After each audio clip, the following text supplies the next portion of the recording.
Crashed Highwayman. In Fallout 2, the Chosen One, or main character, eventually gets to drive their own Highwayman, which is basically just a sick car, and the only drivable vehicle in the entire Fallout franchise. And it was an incredibly big thing to get in Fallout 2, and since it was so iconic, Obsidian, the developers of Fallout New Vegas, decided to throw it in as a sort of Easter egg. When asked online, the developers said it wasn't the Chosen One's exact car, but it was a reference to the glitch that would happen in Fallout 2, where the trunk would randomly disappear, hence this one being blown off. Iguana Bits. In Fallout 1, if you enter this hospital and go into Dr. Morbid's lab, you'll find a dwarf that, when asked what he's doing, will reveal that he's preparing to send human meat to Iguana Man Bob. So yeah, long story short, any iguana meat you stumble across in the wasteland isn't exactly iguana.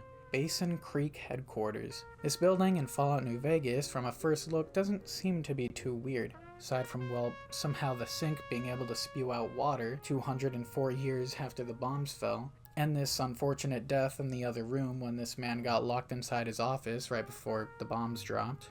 But in reality, this entire building is just an inside joke for Obsidian Games' old headquarters. There is a building, it's called like Brook Creek or something like that, or Creek something. The building is full of a bunch of things that were from the old building that Obsidian used to be in. There was a time where we had a car crash into QA, and one day there was this big shake in the building, and a car had flown off the freeway and actually hit the side of the Obsidian building by where our QA department was.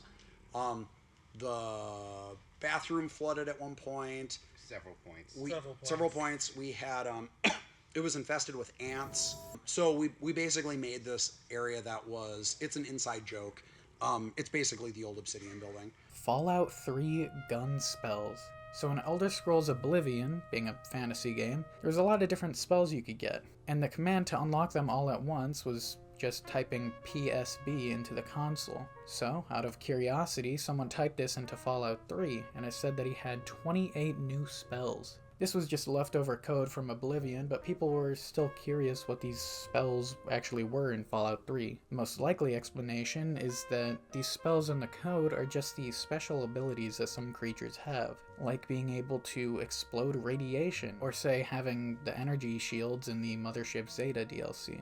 T04 Pole. This pole is an Easter egg referring to Oblivion, or the Elder Scrolls 4 Oblivion, hence TES. In Oblivion, you can come across the white gold tower being placed at the center of the map. This is a very iconic tower in the game, and so just like in Oblivion, this utility pole was put in the center of the map, and on the pole was TES-04, just referring to Oblivion. Pink Paste 2012 Pink Slime Lawsuit. I know, that's a mouthful. In Fallout 4, if you enter the Suffolk County Charter School, you can find these oddly pink ghouls. And as referenced in different terminals and holotapes throughout the school actually agreed to use this food supplement, just called food paste or pink slime, for a massive sum of funding from Vault-Tec. The slime caused the people to turn into very pink feral ghouls once the bomb dropped. This is a reference to the lean, finely textured beef, also known as pink slime or LFTB, which was an additive for ground beef and beef-based products. In an ABC News article, this additive was referred to as pink slime, and they talked about how they used ammonia gas or citric acid to kill the bacteria while making this product. Even though the USDA did approve it, it was only for limited human consumption. In the European Union and Canada, this is fully banned. ABC eventually got sued for a lot of money, but yeah, this is a reference to the big pink paste deal in 2012. Original child killer reputation artwork. In the original 2 Fallout games, if you killed 2 or 3 children, you would get a reputation title called Child Killer that would make random encounters with bounty hunters occur and have the people of the waste hate you. And if this reputation title wasn't bad enough, the original artwork for it was, yeah, I can see why they removed it. While wandering the Mojave in New Vegas and listening to the tunes of a world gone by, you'll every now and then hear the voice of Mr. New Vegas as he comments on different main quests completed and how they affect the world. This guy is a very loved character in the Fallout franchise,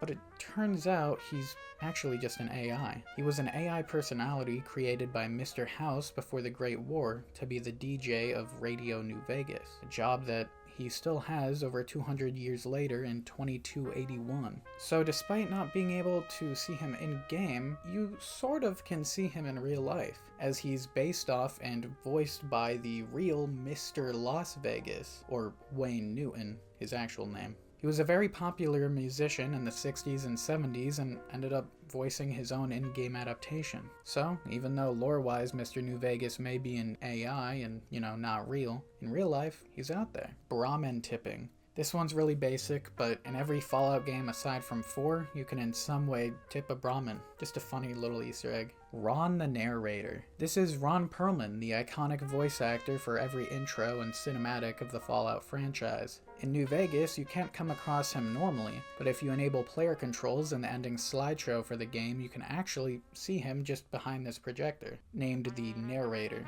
You can't talk to him since it'll just zoom into him and he doesn't have any dialogue, but the same model is used for an NPC that you can technically talk to. The NPC being a test cell NPC that Obsidian used while testing different parts of the game, and you can spawn him in. His name is, and I'm not joking, Testicles the Debug Centurion. When talking to him, you can change the outcome of different quests and reputations. The Vault Dweller and Chosen One are both male. So if you don't know, in every Fallout game there's a name for the main character. So for Fallout 1 and 2, it's the Vault Dweller, then Chosen One, and 3 being Lone Wanderer, 4 being Sole Survivor. But yeah, so according to the Fallout Bible, written by Chris Avallone, someone who actually worked on a lot of the Fallout games, the protagonists of Fallout 1 and 2 in canon are both male. For Fallout 3 and into the future, there's no canon gender, but yeah, for the 2 games, it's unfortunately just kind of stuck like that.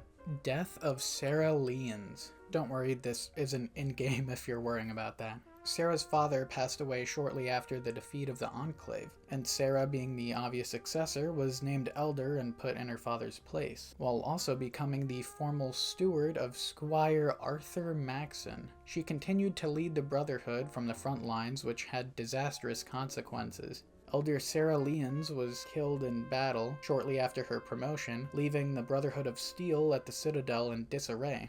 However, after her death, they eventually appointed Arthur Maxon to be the new Elder of the Brotherhood.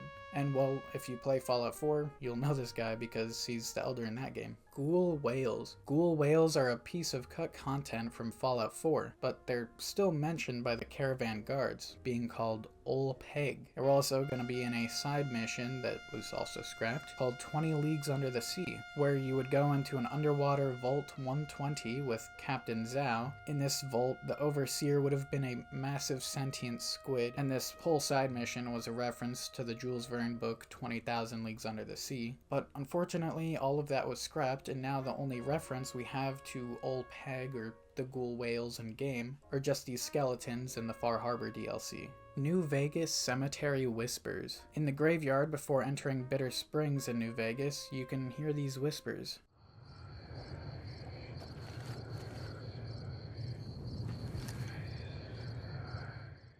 Just a creepy little Easter egg that they put into the game. Vault 77. All the information on this vault is from this one comic here. At this point, we know that all of the vaults are experiments or messed up conditions for people to try and survive in, but this one's a bit more intense than the others. The person sent to Vault 77 expected there to be company there, any other humans, and, well, there wasn't. So after almost a year of losing his mind, being completely alone, he came across a box full of puppets. Using these puppets to try and simulate some company, he ended up developing some pretty serious mental issues. He played with these puppets all of the time, and nothing was too out of the ordinary, aside from him being crazy, except until the Vault Boy puppet started talking to him, so really starting to lose his mind. Eventually, the man and his puppet decide to leave the vault, and they end up stumbling across some raiders. So, after being held hostage and escaping, he killed all of the raiders and had them in pure fear. For sure, one of the more messed up vaults in the franchise. Edible Brain.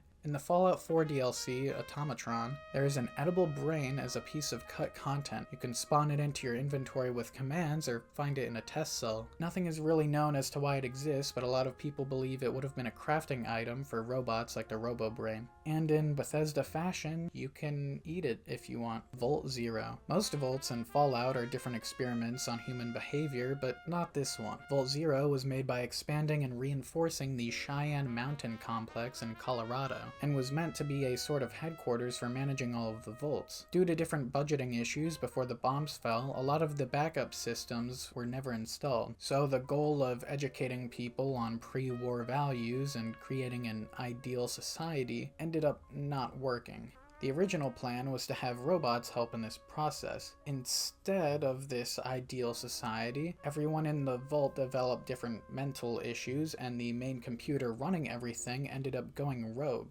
And all of the machines, after rebelling, attempted to kill everyone in the wasteland in a pacification protocol. Far Harbor Sunken Armor. As far as Fallout goes, there's unfortunately not many underwater secrets. In Fallout 4, there was really a massive amount of content that was cut that would have been underwater. In the Far Harbor DLC, for example, if you go way to the east here, underwater, you can find some power armor right near this cave. But it's out of bounds. You actually have to cheat to get here. I have a feeling Bethesda just limited the map size without really making sure a lot of these smaller unmarked locations were actually in it. But yeah, this was a cool unmarked location that would have been a really nice addition to the game, and well, you can't get there. Fat Man Bell. In Fallout 3, there's a little ding sound you'll hear right after launching a Fat Man.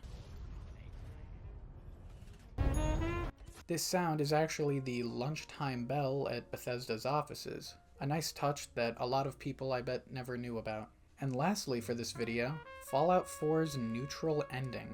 Most endings of Fallout 4 have it so someone is getting screwed over. But if you do all of these missions in this very specific order, you can get an ending where you destroy the Institute and end up sided with the Brotherhood of Steel and the Railroad, while actually beating the game, with the last mission being led by the Minutemen. Certain aspects of this ending are for sure overly complex, but this is the best ending that you could get in my opinion. I really hope you guys enjoyed this video, and I know it's a bit shorter, so sorry about that, but thank you guys so much for 500 subscribers. It really means a lot, and if you enjoyed, please subscribe. You know, we're trying to get to 1,000 now. But yeah, I hope you guys have a great rest of your day, and I'll see you Friday.